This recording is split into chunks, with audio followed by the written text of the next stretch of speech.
Hello everybody, good morning, good afternoon. This is the second video that I'm making, me speaking, and I want to make more of these videos right now. I want to do that because I feel the information which is coming through Swaruu is really worthwhile, and it has to be shared with the English world. The Spanish world is already pretty familiar with the information coming from her, and I feel it's time to share it with you. Me and my friend Robert, with whom we have the communication with Swaruu, we do a lot of updates, we make a lot of videos, and we are constantly sharing with the public what's happening and the new updates. So from now, everything I am speaking about in the Spanish channel, I will be sharing with you in the English channel. Of course, just by myself, because Robert doesn't speak English, but he's there, he also has the communication, and not only us. The Swaruu is talking with many people, she has been talking with many people, and not just her, but the Taygetan family, so to speak. Also, they have been speaking with people, not anymore, and I'll explain why later. But Swaruu keeps talking to people. I think there will be another channel, a man called Brian. He will share also the messages coming from Swaruu. Okay, just to briefly repeat again, Swaruu is a 17-year-old Taygetan girl from Pleiades. Taygeta is a star system in Pleiades, and there are many different races in Pleiades, and she is a Taygetan Pleiadian. So the information is coming from her perspective, how she sees things. She is currently in the orbit of the Earth, as well as many other races. There are many races, and we'll be explaining this.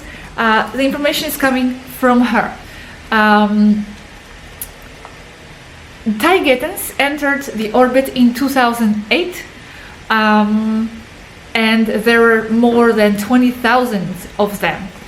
Until recently, in June, the number got reduced, and there were about 7,000 of Taygetans in the orbit of the Earth, and that's why I want to update you, because there are changes happening all the time. Since last June, all the Taygetans left the orbit and they went back to their planets, which is, one of them is Erra and the other one is Temer. They are back to their planets, and now they will be back. What's happening is many teams, many crews are on rotation. That's one of the reasons. Another reason why possibly they are sent back is because there have been problems with the Federation. Okay, for those of you who are not aware of what's going on in space yet, exactly, there are two factions right now, two official groups,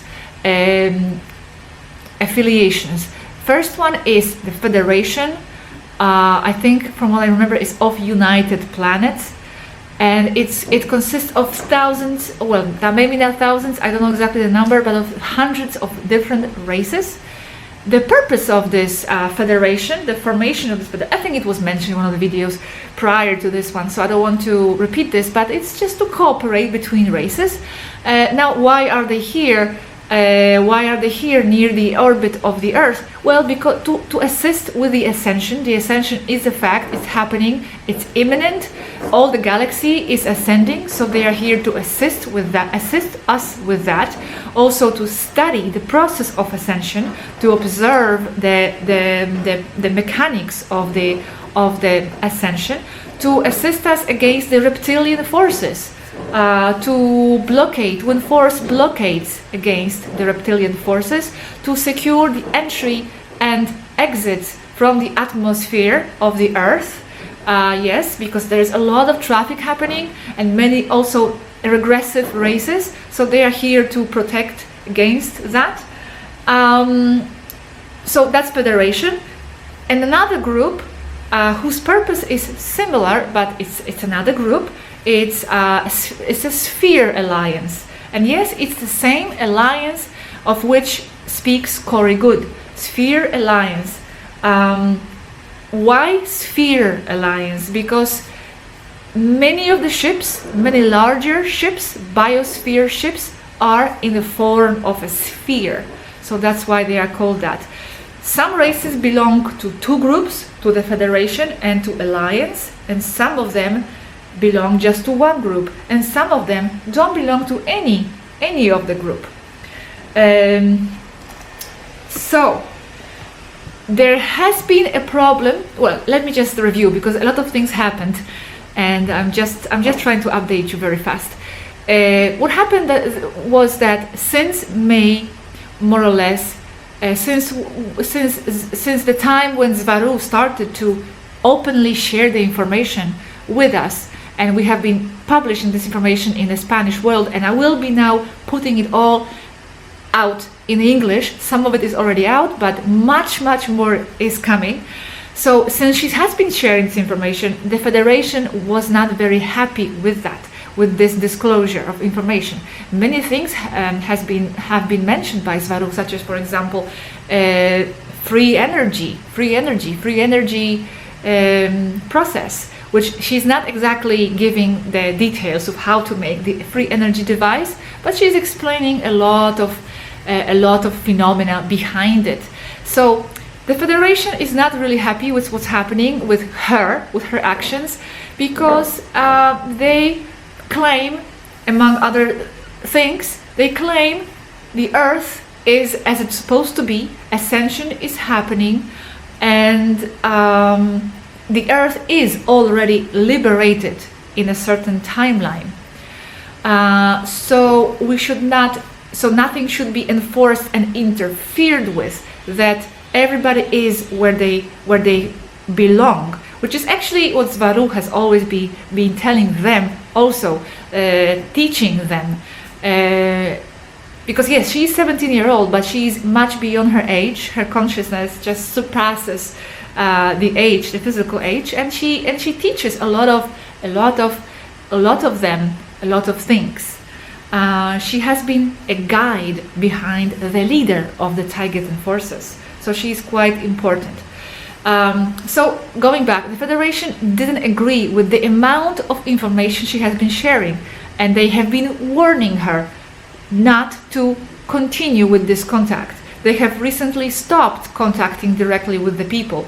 Yes, there are other races contacting with people, but they are not the ones who belong to the Federation necessarily. Or they are simply breaking the rules. The rules, it's not like these are the rules, these are more guidelines. The Federation is the directive, the prime directive is not really a set of strict rules, it's more of a guideline, a philosophy, but it's not as strict, and it can be broken. So they have been warning her not to divulge so much information. They have been threatening her with concepts of karma, etc. But she has been a fighter. She has been an independent Ronin samurai, and she has been almost alone in this. She has been continuing to give us this information. We have had information coming from the Taygetan intelligence services. Yes, they have intelligence services also there, that the Federation has been infiltrated. And here I'm referring to the Federation being so violently almost opposing the disclosure coming from Swaruu. Why would they be so against that when all the information is to empower us? She's not crossing any lines. She's giving us the tools to discover what we are capable of, what reality is, how to manifest things, how to control the reality, how to manifest the positive timeline. She has been just guiding and assisting us. So why would they be so against that? So the Taygetan intelligence forces have discovered that there has been an infiltration within the Federation. And yes, the fifth dimension, because the Federation and all these things are happening within the fifth dimension. The fifth dimension is not etheric realm. It's not a airy, fairy, flowy, love and light realm. They have biological, they are biological beings, they are physical, they have politics, they have strategies, they eat, they go to the bathroom. So they also can be infiltrated.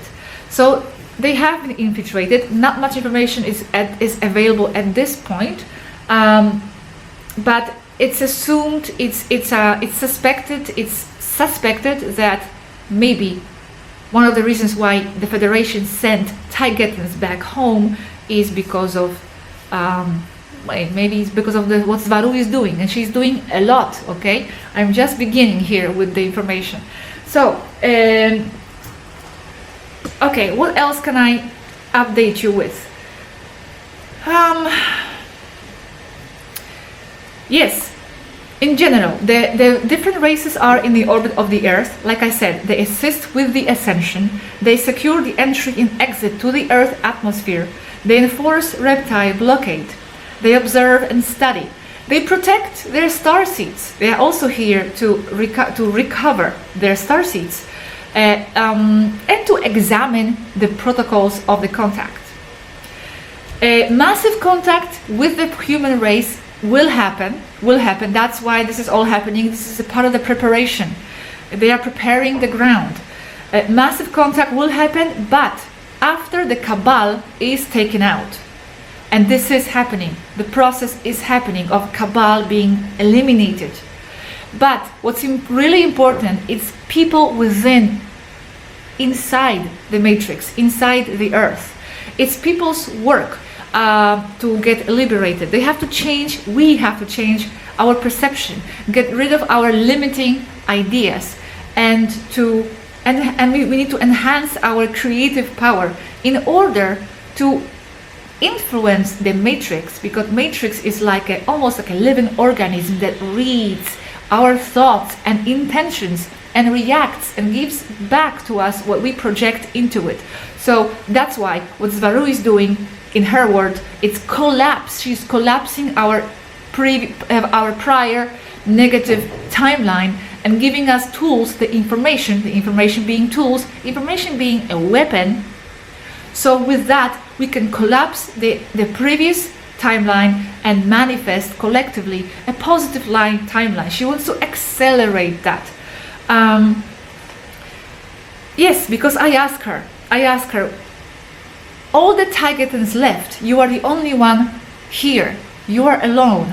Why did you stay? Why not just go back to your planet, relax a little, disconnect? You're only 17 year old.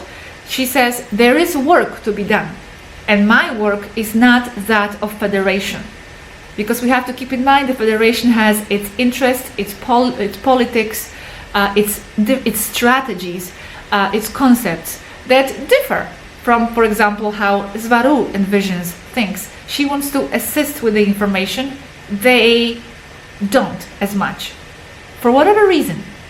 In her words, she wants to cause the greatest amount of people possible to manifest the agreed timeline in the collective fashion, to accelerate the ascension and that of the planet. Because collectively we have power to accelerate the ascension. Ascension is always something personal and subjective, and it's something that Swaruu always stresses. The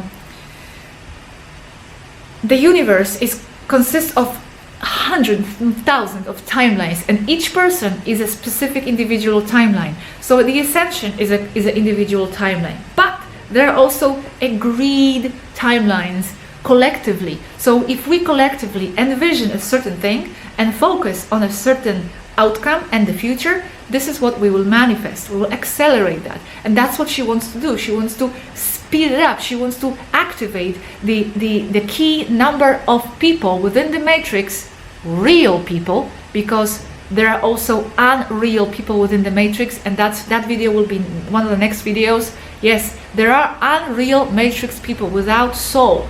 But what's happening here, she wants to activate the real people and activate the key number of real people so they manifest the timeline for the rest, because the rest is just matrix, background people, extras in our movie, but they will follow because they continue with the movie that we project. We project the movie, and they are following.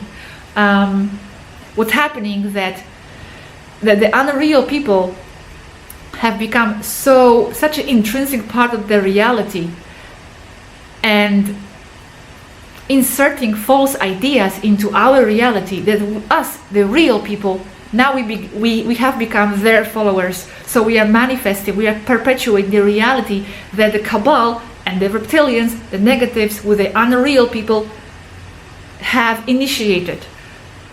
We have been under the mental control of the negative factions for centuries, and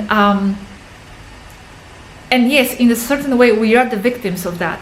But Svaruu's work is also to remind us, to wake us up and make us realize we are not the victims. We were made to believe we were the victims and the followers of their system, right? Yes, we have been imposed certain ideas, but that's where our victim part ends.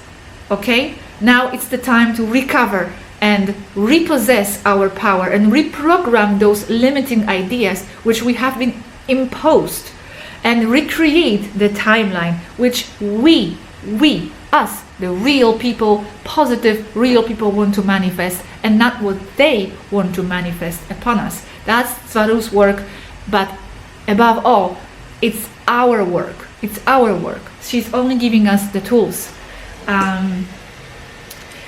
I'm trying to go fast because there are so many things that have happened and that I have learned in this process since April.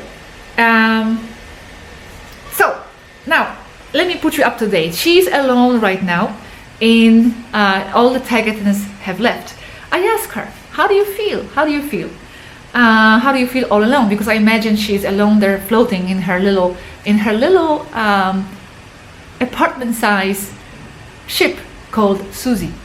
But this is what she responded: "Yes, spooky lonely here. However, I am Ronin, independent. I have always worked alone. I prefer to be alone in many times. But yes, it's quite lonely.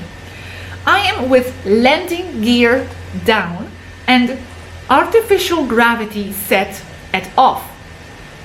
But yet there is no one else here."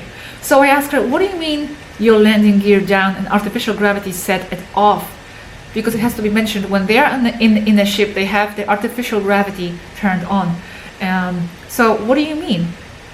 What do you mean you have landing gear down? And apparently she's not floating in space in her little ship. She is in the hangar in the Andromedan biosphere ship, as she has been there many times before. Biosphere ship is a huge ship which basically includes everything inside, including parks, gardens, little pathways. It's basically like a mini world within the ship. So she's within the Andromedan biosphere in the hangar. But the hangar is empty, so it's silent and spooky, lonely here. I asked her, "Okay, so you're not alone. You can basically walk around. You can exit your little ship and walk around the biosphere and interact with Andromedans." She says, yes, in theory she can do that, but she prefers not to do it. Why? Because with the recent Federation negative faction infiltration walking around and no new data available, I feel safer here. Because yes, Andromedans belong to the Federation, and there is no confirmation where the infiltration came from. Okay, then I asked her, what are the Andromedans like? And she says, they are very peaceful, but somewhat macho, patriarchal, and with very old ancestral ideas that, in my opinion, need revising urgently. Because yes, Taygetan Pleiadians are more matriarchal, They are very feminine, but it doesn't mean they don't have men. They have men. The men are very important. They play an important role. They have relationships, etc. Just until recently, there was a Taygetan Pleiadian man involved in the communication. Not with me, not with Robert, but in some way he was close. So Andromedans are the reverse, the opposite. They are more patriarchal. And she says, with very old ancestral ideas that, in my opinion, need revising badly. I will talk about this too. She's here referring to the concept of karma, because Andromedans are the ones who have introduced the concept of karma in the East, and they are very strict about it. They basically believe that karma is something unavoidable, inescapable, that it's something you cannot just liberate yourself from. And this is where Swaruu is coming in. This is where Svaruu's wisdom is coming in, and she's saying, and she's trying to tell them, no, karma is not something unavoidable. It's basically just monopoly money. This means it's valid as long as you play Monopoly. As long as you play the game, karma is real.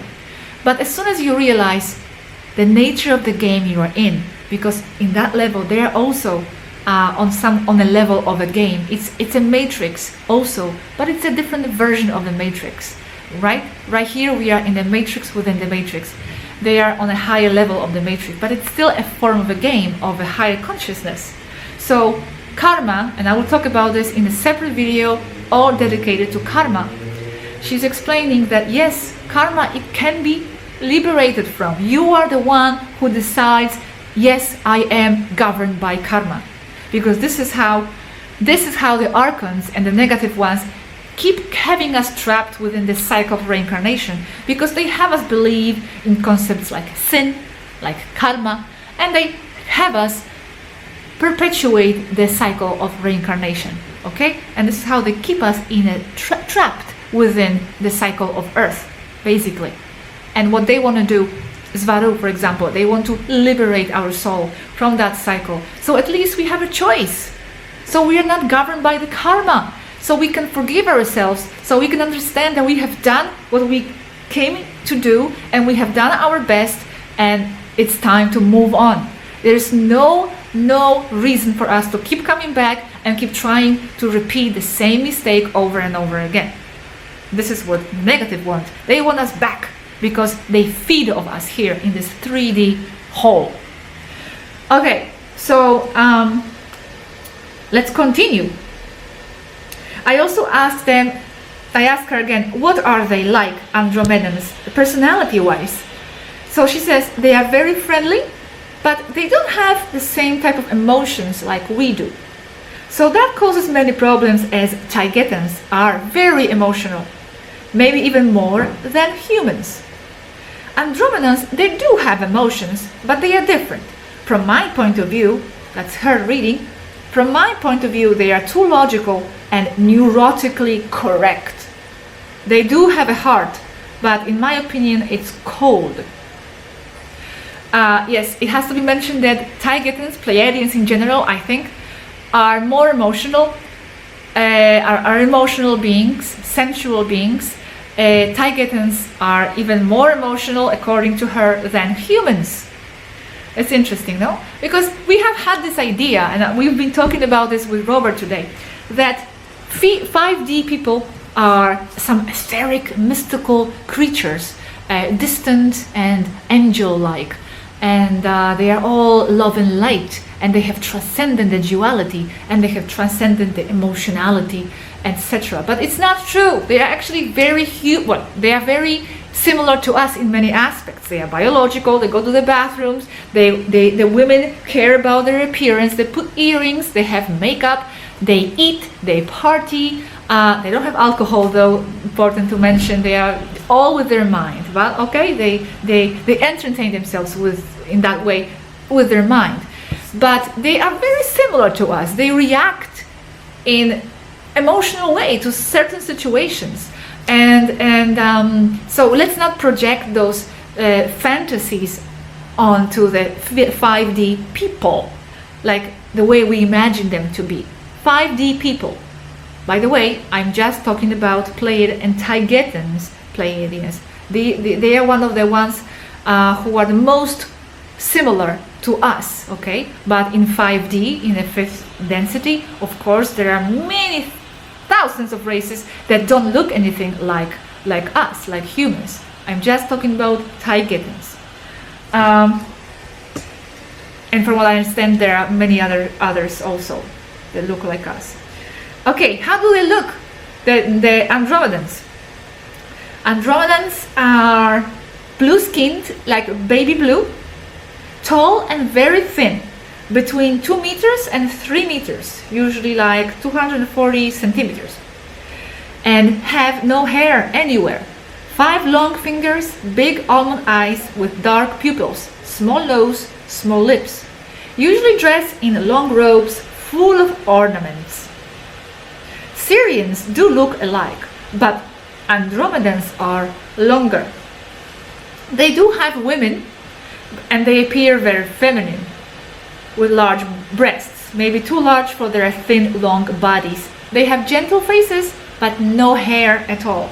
They perceive us and them as strange, with the hair coming out of the head.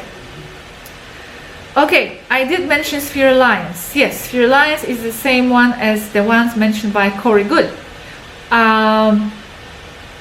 Several hundred races, too many to remember, says Swaruu, belong to the Sphere Alliance. Avians, Andromedans, Arcturians. So I asked, so the Federation and the Alliance are two major factions there, right?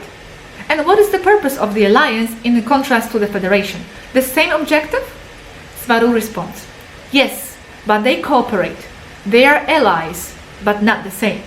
Same reason to be here, to monitor the ascension of Earth. In this case, also to see and oversight the possible infiltration problem we helped shed light on. They are here to help, and they are here also to protect their starseeds. Okay, the last topic I want to mention in this little update is I want to talk about the ships that can be seen from here, because there are many right now, more than 5,000 ships, ET ships, cruising around the Earth. Some of them stationed. Some of them, okay, she says, bulk of the fleet, the major biosphere ships and larger cruisers are at the distance of about 500,000 kilometers from the Earth. Just to give you the reference, the moon is at 360,000 kilometers. So these are farther than the moon, the larger ones. But many other smaller ships are cruising, are navigating around the Earth at a distance, very close distance to Earth. Many are flying atmosphere now, and many are landed on the ground, that close. I said, I have never seen a UFO. I have never seen a ship, or maybe I thought I haven't. I have, but maybe I thought it wasn't. So she says, strange, because there is a lot of traffic, and many ships use strobe lights, so you may think it's an airplane, and it's not. Many of them use strobe lights, so we may identify them as an airplane. She continues, many even have a transponder that automatically identifies the ship as a civilian or military craft. A clue to recognize them, she says. A human aircraft will have a red light on the tip of the left wing and a green light at the tip of the right wing. A ship, an ET ship, will have strobes and lights, usually red, but will not have that configuration of red and green. But I told her it's going to be difficult anyway to see that, no, from the ground, if it's red or green. And to be honest, I don't really care about seeing the UFO. I want the official, I want the contact, I want to see the beings. I would love to see the beings, which of course I am very grateful for this communication which is happening. I'm still pinching myself. This is beyond my imagination. But of course, I would like the physical interaction also. Of course, respecting the protocols of the contact. However, I am a rebel. So as I said today in a video that I made with Robert, we here, from here, don't have any protocols of contact. I'm talking about me and Robert. So if anyone is interested, any benevolent race, by the way. And of course, I would love to meet Swaruu first. Let's not even mention other races. I am completely focused on our contact with Swaruu. We love her. She's like our sister, and that's that. And she says, yes, the beings are all over the place now, in numbers like never before. Many of them landed, but of course they must observe still contact protocol. Many of them. Okay, this is it for now. But I want to mention one more thing. Something I have started in the Spanish world, and I would like to now extend this action into the English world.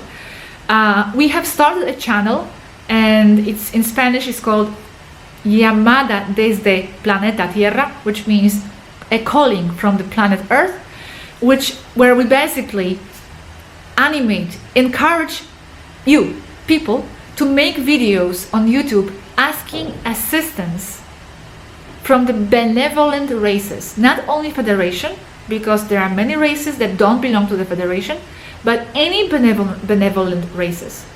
And you can make those short videos asking assistance, and then send me a link, include the link below this video, and I will publish this video in this collective channel, and it will be seen by those races and by the Federation, because they are monitoring the internet and YouTube. Yes, they are.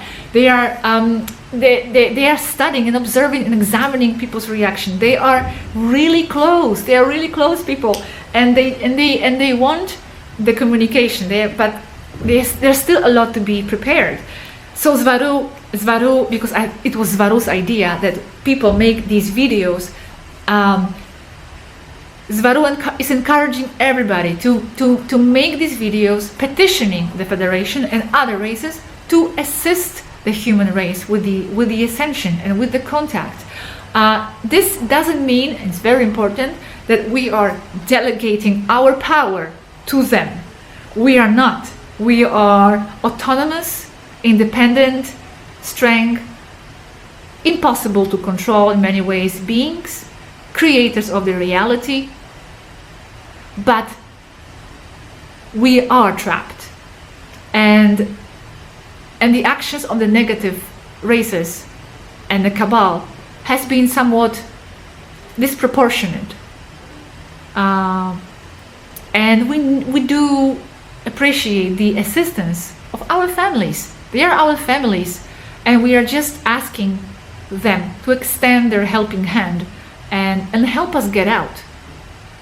So if you feel in your heart that you feel tired of the matrix you are living in, of the system you are living in, of the control you are under, please, this is your opportunity to speak up and express yourself. And believe me, it will be seen by your star families. They are there watching, and collectively we can somehow accelerate the manifestation of the positive timeline. So again, please, if you feel you would like to do that, you would like to contribute, make a short video. You don't have to show your face.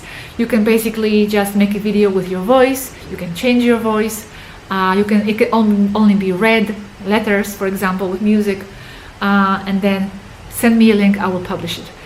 Thank you very much for watching. From now on, I am also with you, with the English world, updating you with everything and publishing much more information coming from Swaruu. Thank you so much, Swaruu. Thank you, everybody. And until next time, thank you and bye.